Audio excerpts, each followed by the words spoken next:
Okay, I'm going to go ahead and get started. I have a few messages actually tonight from people who said they could not get on live. So I'm going to go ahead and record this. And then that way, everyone who wanted to get on that could not tonight live can go ahead and just listen to the replay. So if you are on live, what I want you to do is just know that there's a chat feature at the bottom. If you have a question while I'm talking, you can type it in that chat feature. You can also ask a question throughout. I'll give you some opportunities to ask questions as well if you have them. So just know that that is available to you. And tonight we are talking about raising healthy children in an overscheduled world. So we're talking about some secrets to success in raising healthy kids. And it is not an easy thing to do. As a mom, I'm sure you guys understand that. So just quickly, a little bit about me. I am a mom of 3 young ones. I have a 3-year-old son, I have a 7-year-old daughter, and an almost 9-year-old daughter. I'm an entrepreneur, have a fitness business. My husband is also an entrepreneur. We live in Nashville, Tennessee, and we don't have any family in town. So that just means everything is on us as far as childcare, as far as renting kids here and there, etc. It is I hate to use this word because I feel like it is totally overused, but crazy.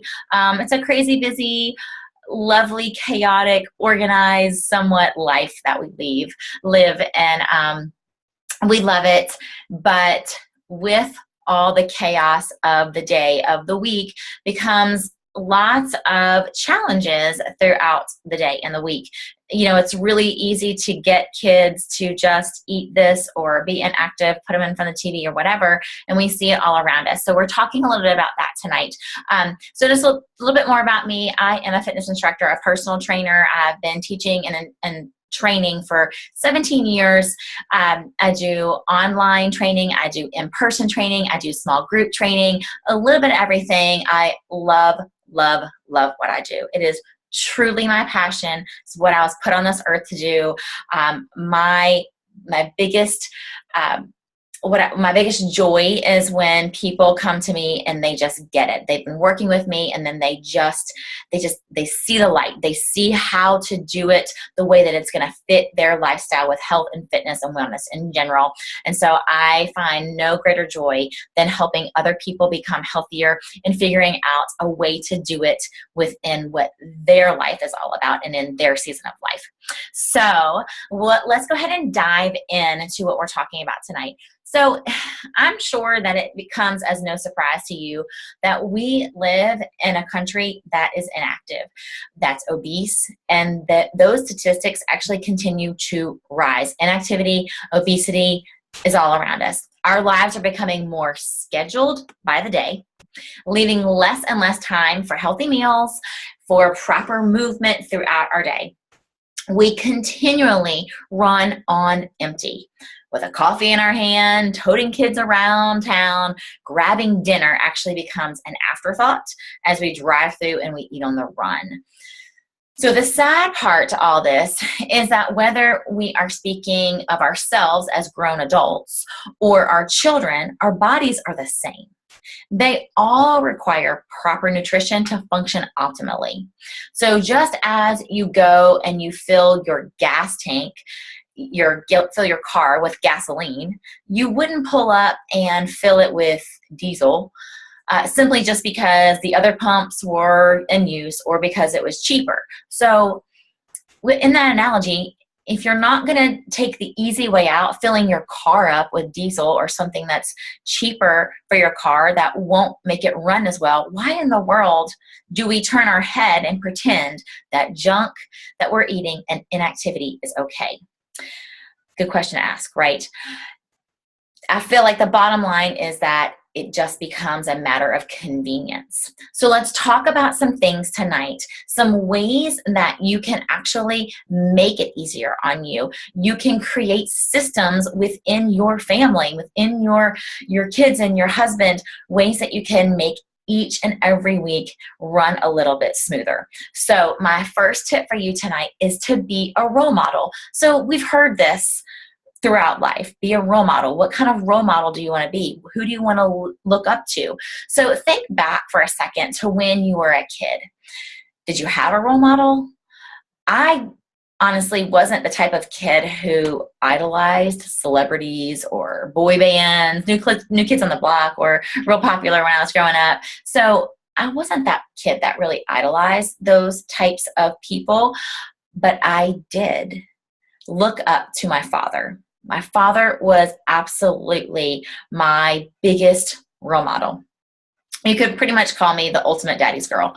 I remember watching him work in the yard. He was always, mulching, trimming bushes, doing something outside in the yard. And I tried to mimic everything he did. When he stopped for lunch, I followed. I also remember standing in the bathroom. I did this all the time. Standing in the bathroom with him, I was fascinated by him shaving his face. So I would put shaving cream all on my face, and I would pretend with my finger like this that I was shaving my face, making the exact faces. I remember he did this and shaved like that. I remember every single thing he did. I made the exact faces that he made. So my dad is a business owner as well. He is a hard worker, and he never makes excuses. He eats well. He stays in motion throughout his day. And that is a constant reminder for me to live a healthy life for my kids. And so we have to remember that we are role models for our children. Sometimes it's tough. It's tough to take a hard look inside, but truly take a moment to ask yourself, am I being the person that I want my son and or daughter to become? Chances are your kids will follow in your footsteps. History has a way of repeating itself. So make a decision now which path your children will take, because you truly are in the driver's seat right now. You can decide which path your children will take by being a role model either on this side of the road or that side of the road. So that's tip number 1, is to be a fantastic role model. Tip number 2 is to choose an appropriate activity and plan ahead. So this is kind of a two-part tip. So choose an appropriate activity and plan ahead. Choosing appropriate activities to keep your children moving throughout the day. So keep them moving and keep them away from the video or TV screens. So let's talk about this a little bit. A 7-year-old isn't quite ready to lift weights or to go on a long run, but sports activities, swimming, something like that would be very appropriate for a child that age. So we need to think about appropriate activities, something that is age appropriate and something that's going to hold their attention whatever age they are as well. Planning ahead. This relates actually to both activity and nutrition. So we need to plan ahead to actually implement those activities, and we need to plan ahead as far as our meals go. So I'm sure you can think back over the last week or two and recall something that you did not complete due to lack of planning, right? The saying, failing to plan is planning to fail, is so true. So if it's important for your family to be active, we have to plan these times together. So put it on the calendar as an appointment. So just like you would schedule a doctor's appointment, you're going to schedule family time. You're going to schedule active time with your family on your calendar, on this little guy right here. Put it on there, put an alarm on your calendar so that it is something that you are constantly reminded about. I have this put on my calendar, and I have it syncing with my husband's. So not only do I get a reminder, but he gets a reminder every week when we have active family time scheduled. So we do this every month. So every single month, what we do is we sit down together, and my husband and I, and we talk about when it's going to be best for us to have active family time. And that might sound kind of silly, but if we don't talk about it, it doesn't happen. And where we are in our season of life, a lot of times months change, our kids' schedules change, and so doing this monthly makes sense for us right now. Maybe our schedules won't change that much down the road, but for now, that's what works. We also sit down with our kids and we discuss what we want to do and what they want to do. So sometimes it's as easy as playing ball in the backyard. Sometimes, the kids want to go explore. Earlier this summer, we went hiking for the first time. Our 3-year-old, we felt like, was old enough to actually walk with us. And so we went hiking for the first time as a family, where we were all actually being active participants. And it was so much fun. They loved it. Didn't cost us anything. We drove right down the road to a little park, and they enjoyed it. They were walking with their sticks. They were finding bugs. We found deer. It was just a great family time. So the kids like to have a part in deciding what they want to do as well. And so involve your kids with your plan too. So let's talk a little bit more about planning nutrition. Okay, so I'm sure that from experience, when you don't plan your meals, you fly by the seat of your pants, which can be, quite frankly, scary at times and not very healthy, right? So I know also from experience and from many clients who feel the same way, that meal planning can seem very daunting to many people. But I'm going to give you a way to make it more fun for the entire family. So here is what we do.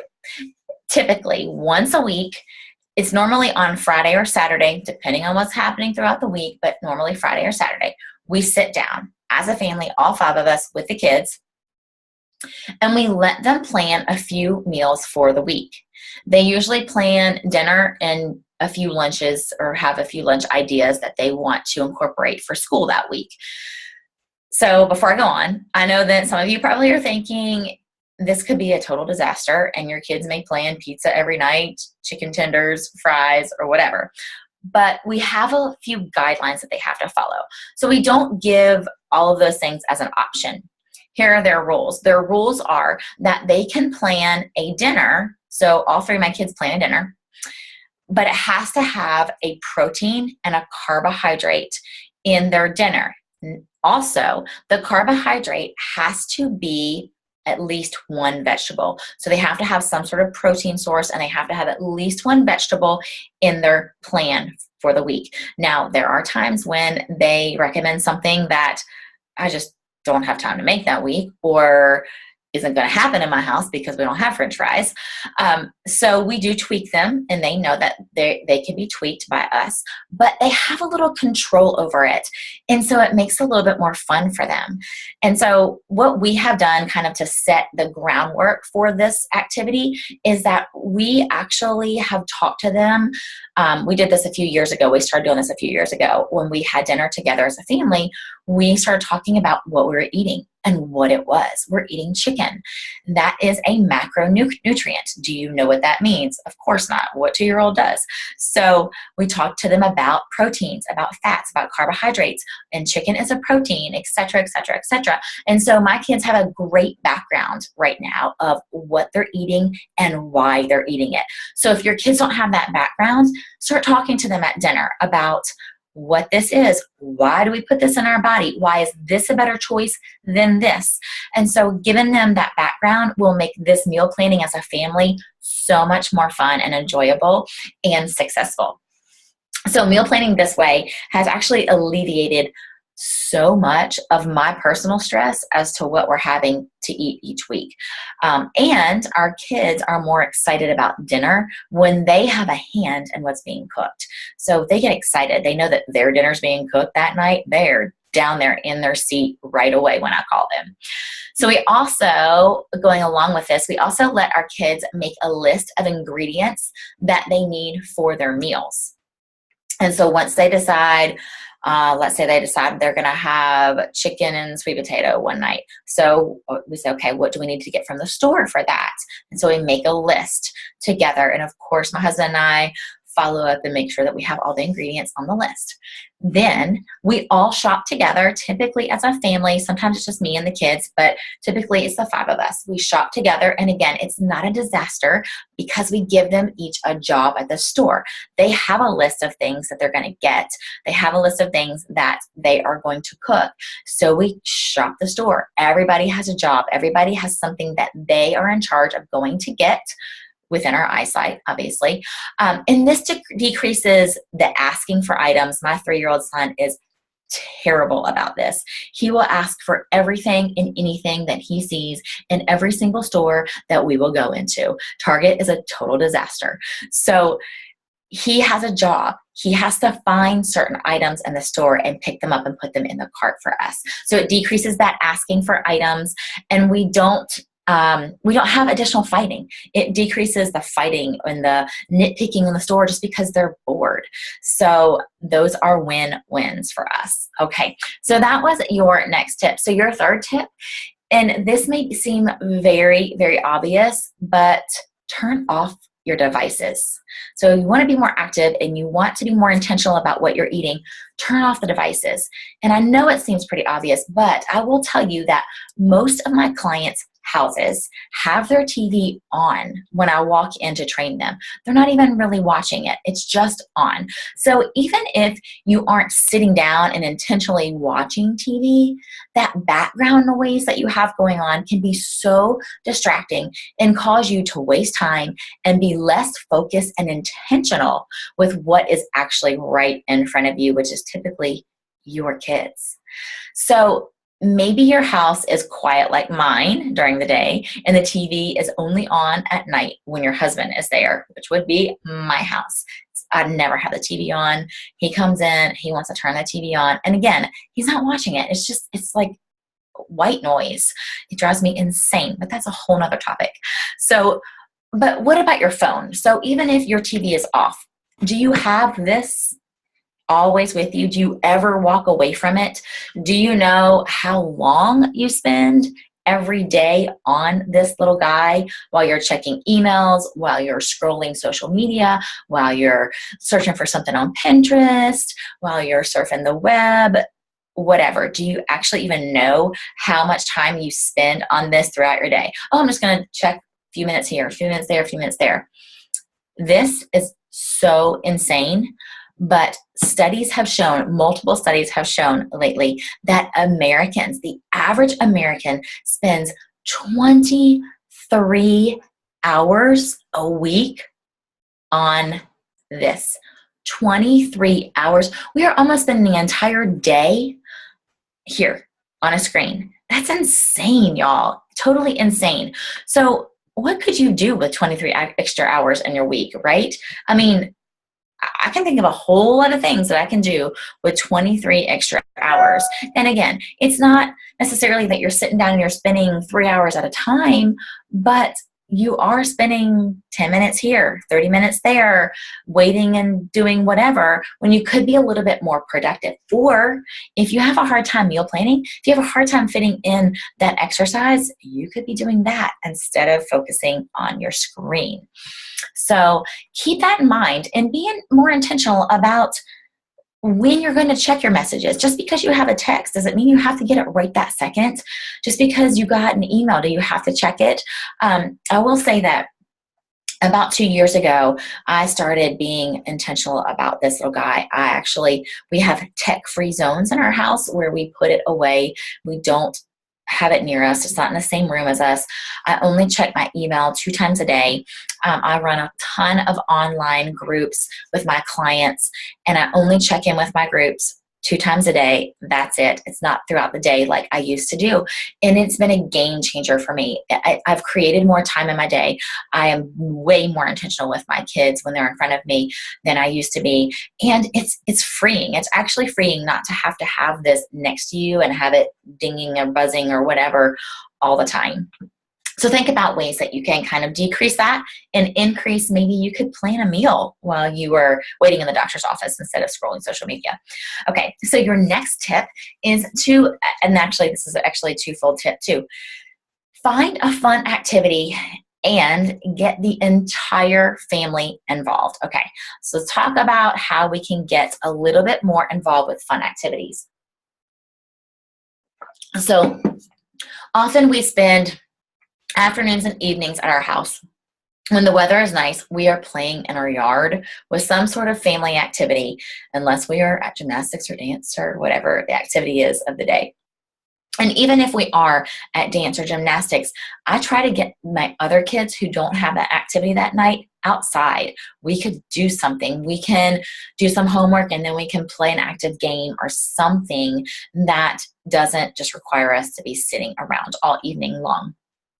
When the weather is cold, a lot of times we're playing a fun game of Wii dancing or something like that in our house, or we're working out in our basement.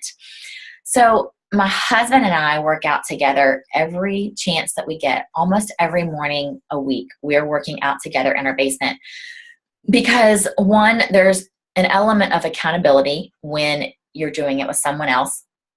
And two, because we really just enjoy being together. And it's kind of like our time without the kids. The kids aren't, they're asking questions. We always get up at 5 or 5:30 in the morning, go to the basement, knock out our workouts, and then we can get on with the day, get the kids up and whatever. So that's kind of our time, our quiet time.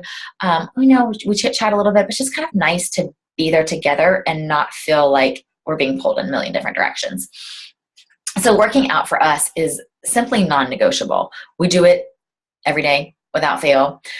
We have a strong desire to not only live a healthy life, but be the role models that we talked about earlier for our kids that we hope they will become. So I want to be living the person that I want my daughters to become. My husband wants to be living the life that he wants his son to become. So over the past year or so, something kind of interesting happened. Our girls, who are now 7 and almost 9, have asked numerous times to work out with us. They're like, "Oh, can we do a workout? Mommy, are you doing a workout? Can I do it with you? Daddy, can I lift weights with you?" It's constant. They're asking. And so we want them to be a part of it, right? We've allowed them to come into the basement, especially like on a weekend, a Saturday or a Sunday. We're not getting up at 5 or 5:30. So on the weekend, they're not going to school. A lot of times they want to come and join us in the basement. So we have allowed it because that's a healthy habit. Of course, we want them to be there. We let them come in, let them jump around the basement, jog in place, do a few planks. Of course, they want to copy everything that we're doing. We want to surround them with that. We want to surround them with healthy, strong bodies. And we also want to encourage these requests as much as possible. So, but the problem here is that they're still very young. And so much of what my husband and I do, their bodies just aren't ready for.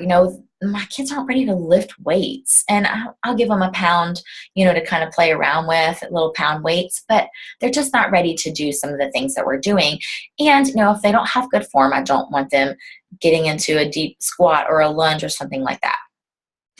So, being the fitness instructor and the personal trainer that I am, I decided to create a workout program for my girls. I decided, you know what, I'm just going to put a few things together and I'll throw it up on video or something for them, and then they can just do it on their own, and that will be their thing. I can do my thing, they can do their thing, and we can do it as a family, but we're all doing something different. So I was shocked. I was actually shocked when they actually wanted to help me create the workouts. And so off we went. We went to get our creative juices flowing. My girls helped me, my lovely assistants, we have now actually officially created a program for kids called a Funky Fit Kids Workout Program. I tossed around this idea for a long time, and my girls actually wanting to help me create it just actually made me think, you know what? I know I'm not the only mom out there who wants their kids to be healthy and active and who just doesn't want to think about how to do it. I mean, I'm an instructor and a trainer, and on my time off, I don't want to be creating programs for my kids or figuring out what I want to do for a workout. I want it to be brainless. I want it to be done for me. And so I know that most moms are like that. They don't want to come up with creative things. That's just one more thing to do. So I know it can be a chore to think of something new, something fun to do with your kids, and as a family to stay active. So none of us need something more on our to-do list these days. So I've made this program super, super simple. All the guesswork is out. The workouts are placed on a calendar so that you don't have to think about what to do each day. Although if you want to switch them up, you're totally welcome to. The calendar is there just to give you an idea of how to place them in order that you could do them in. There are also a variety of workouts in the Funky Fit Kids program. It's perfect for everybody in the family. One of the best parts about it is that you don't need equipment other than like in one of the workouts, you need a basketball or a ball about that size in one workout. Other than that, it's just your body weight and it's just having fun. The workouts are short. They're right around 10 minutes, but if you want something longer, you can repeat it as many times as you need. And I will tell you, it is family friendly. Moms, dads, little ones, older ones, everybody can get involved and have a really great time. So the workouts that I have included in the program are 6 different workouts. There's race day, there is sports agility, there's ball fitness, partner fun, funky dance, and yoga flow. So you get 6 different workouts to cycle throughout the family for some fun family time fitness. So you can do it anytime, anywhere. You can take it with you. The Funky Fit Kids program is actually scheduled to go live next week on my website. So it's not up on the website just yet, but I have decided to go ahead and do a pre-sale for it. Since I was already hosting this webinar, it all kind of fell into place. I decided to go ahead and do a pre-sale. And so if you are getting this webinar while it's during the week, then what's going to happen is this. So on the website next week, when I actually have it go live, the program is going to be $47. And that gives you all 6 workouts, that calendar to put it together, all that stuff. So, however, if you go ahead and pre-order this week before next week, then the price is going to be only $27. So great pre-sale price if you're interested in this fun fitness program. So if you are interested in taking advantage of that pre-sale price, it's just a limited time offer. I will be offering the pre-sale from now until Friday, till the end of this week. So if you want to get on the pre-sale, go ahead and get it done by the end of this week. I'll be sending an email. So if you signed up for the webinar, I'll be sending an email out to you with the pre-sale offer link so that you can purchase it actually straight through the email, through the link that I will send you. Once you've ordered on the pre-sale, then next week I will send you the Funky Fit Kids program to have for as long as you want to do it. And just know that when you get your email, you're welcome to forward it to any friends who may want to take advantage of it, or to someone who wanted to be on this webinar who couldn't make it tonight. I know that there are quite a few people who said they wanted to be on and they couldn't be on. So feel free to forward it to anyone. So just remember, $27 deal ends at the end of this week. So at this time, if you have questions, I will take them and I will check the chat section just to make sure nobody had anything. A question. And if there's not a question, if there's something that you think of later, I did record this, so I will be uploading it and I will send it out as well so that you can pass it along to anyone else who may want to listen at a later date. And that is all that I have tonight. So thank you so much for the time, your time to be on tonight.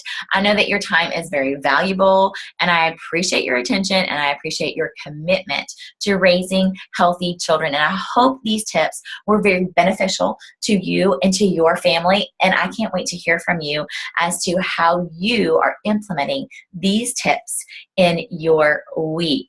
So thanks so much again, and I will talk to you all very soon. Bye.